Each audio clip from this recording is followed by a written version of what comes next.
ሁሉ ጊዜ እንደምናስበው ችግሮች ሁሉ ከውጭ መጥተው የወደቁብን ይመስልናል እንጂ ራሱ በውስጣችን ከውሸት እግዚአብሔር አፍ ካልወጣው ቃል እምነታችንን መስርተን ራሳችን የሳብናቸው ውጤት እንደሆነ ማወቅ አለባችሁ። በህይወታችሁ ላይ ያሉት ሪዛልቶች ሁሉ የኔ እምነት ውጤት ነው ብላችሁ ካላሰባችሁ ወደ ለውጥ መምጣት አትችሉም። ሰላም እንዴት ናችሁ ቤተሰቦች? ፓስተር ሮን ነኝ ከሮን ፖድካስት። እንግዲህ ባለፈው ሳምንታት ትንሽ ሐሳቦች ስለ እምነት አስተምሬ ነበር። ከዛ ሐሳብ የቀጠለ አንዳንድ ሐሳቦችን ዛሬ ሼር ላደርጋችሁ ወድጃለሁ። ሁላችንም ዛሬ ስለ እምነት ህግ እንድታውቁና በዚህ ህግ ደግሞ ተጠቃሚ ለመሆን የሚያግዘንን እውቀት ትንሽ ላካፍላችሁ። እምነት ሰው ልጆች ሁሉ ላይ ያለ ኔቸራችን ወይም ተፈጥሯችን ስለሆነ ሳያምን የሚኖር ማንም ሰው የለም። በእምነት ነው ሁሉን ነገር የምናደርገው። ይህንን ነገር በጣም አጽንታችሁ ከልባችሁ ብትሰሙኝና ብታስቡበት የህይወታችን ብዙ አቅጣጫ እንደሚቀይር አምናለሁ። እምነት ህግ ነው። ህግ ነው ሲባል ማንም ሰው ሊኖረው የተገባ ከአምላክ ከእግዚአብሔር የተሰጠ ተፈጥሯዊ ባህሪያችን ነው። ያለ እምነት መኖር አይቻልም። ሁሉ ሰው በእምነት ነው የሚኖረው። ልክ በምድር ላይ የስበት ህግ እንዳለ ይህ ህግ ለደጉም ለክፉም ለትንሹም ለትልቁም ለማንኛውም ፍጥረት የሚሰራ ህግ ስለሆነ ከዚህ ህግ አልፎ የሚኖር ምንም ፍጥረት የለም። ሁላችን በዚህ በስበት ህግ ውስጥ ነው የምንተዳደረው። ስለዚህ እምነትም ልክ እንደዚህ ፊክስድ ፕሪንሲፕል ወይም ደግሞ ሎ ነው። ማንም ሰው ከዚህ እምነት ህግ ውጭ የሚኖር ማንም ሰው የለም። ዛሬ ታዲያ ያለ እምነት የማንኖር ከሆነ ምንድነው ማምነው የሚለውን ነገር እንድትመርጡ ነው። እምነት ምርጫ አይደለም። መረጥነውም አልመረጥንም በእምነት ነው የምንኖረው። አሁን ከመጽሐፍ ቅዱስ የምንማረው ስለ እግዚአብሔር የምናውቀው ስለ እግዚአብሔር ፍቃድ የምናውቀው በሰማነው እና ባወቅነው እውቀት ላይ እምነትን መስርተን በዚህ እውነት ላይ እንድንመሰረት ስለሚያግዘን ነው እንጂ ሰው እግዚአብሔርን አላመንም ማለት ሌላን ነገር አያምንም ማለት አይደለም። የሰማውን የቀረበለትን ማንኛውንም ነገሮች ሁሉ አምኖ መኖሩ አይቀርም። ሰዎች መጽሐፍ ቅዱስ ላይ እንደውም እንደሚለው እውቀቱን የሚታመን ሰው አለ።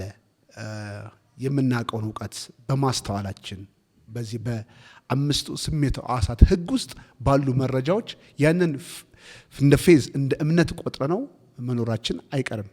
ቀጥሎ ሰውን የሚታመን ይላል። ይሄም አንዱ የእምነት ነገር ነው። ሌላም ደግሞ ሰዎች ጠላት ወይም ሰይጣን ወይም ሰዎች የሚሉትን ቃል ሁሉ ሰምተው በዛ ላይ እምነታቸውን ሊመሰረቱ ይችላሉ። እኔ እናንተ ግን ዛሬ እንድንማር እንድናውቀው የምንፈልገው ማመናችን አይቀርም። ወይ እውቀታችንን ወይ ሰው ቃልን ወይ ደግሞ የጠላትን ሐሳብ ሰምተን በዛ ላይ እምነታችንን መመስረታችን ስለማይቀር አሁን ዛሬን ሼር ማድረጋችሁ የሚጠቅማችሁንና የሚበጃችሁን አምናችሁ ህይወት የሚሆንላችሁን አምናችሁ በረከት የሚሆንላችሁን መልካም የሆነውን የእግዚአብሔርን ፍቃድ አምኖ እዛ ላይ ለመቆም በዛ እምነት እርምጃ ለመውሰድ በዛ እምነት ለመኖር የሚያግዘንን ንጹህና መልካም የሆነውን የእግዚአብሔርን ፍቃድ ለማመን መስማት ወደምትችሉበት ክልል ውስጥ እንድትገቡ እጋብዛችኋለሁ። ሁሉ ነገር በህይወታችሁ ላይ እናንተና እኔ ሳናምነው ፍሬ ሆነ የመጣ ነገር የለም። ሁሉ ጊዜ እንደምናስበው ችግሮች ሁሉ ከውጭ መጥተው የወደቁብን ይመስልናል እንጂ ራሱ በውስጣችን ከውሸት እግዚአብሔር አፍ ካልወጣው ቃል እምነታችንን መስርተን ራሳችን የሳብናቸው ውጤት እንደሆነስ ማወቅ አለባችሁ። ሁሉ የችግርም መንስኤ እኔ ነኝ፣ የበሽታው መንስኤ እኔ ነኝ፣ የዲስትራክሽን የመነቀፍ እና የመደህየት የመጎሳቆሌ ምክንያት እኔ ነኝ።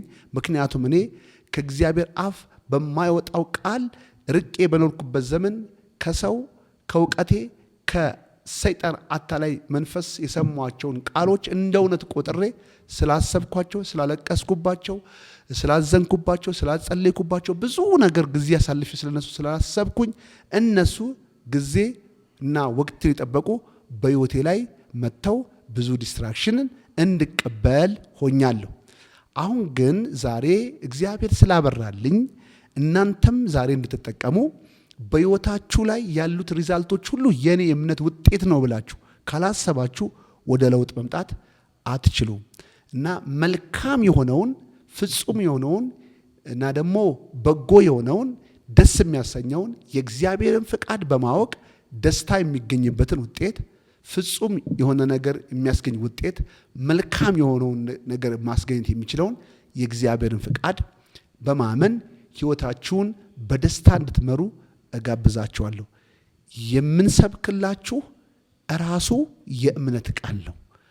በልብህና በአፋችሁ ሆኖ ቃሉ ቀርቦላችኋል።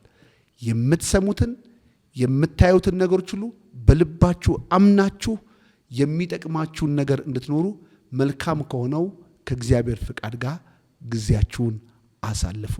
ይህን ነገር አጽንኦት ሰጥታችሁ አዳምጡኝ።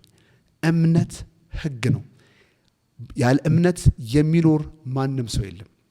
ኑሯችን ሁሉ በእምነት ነው።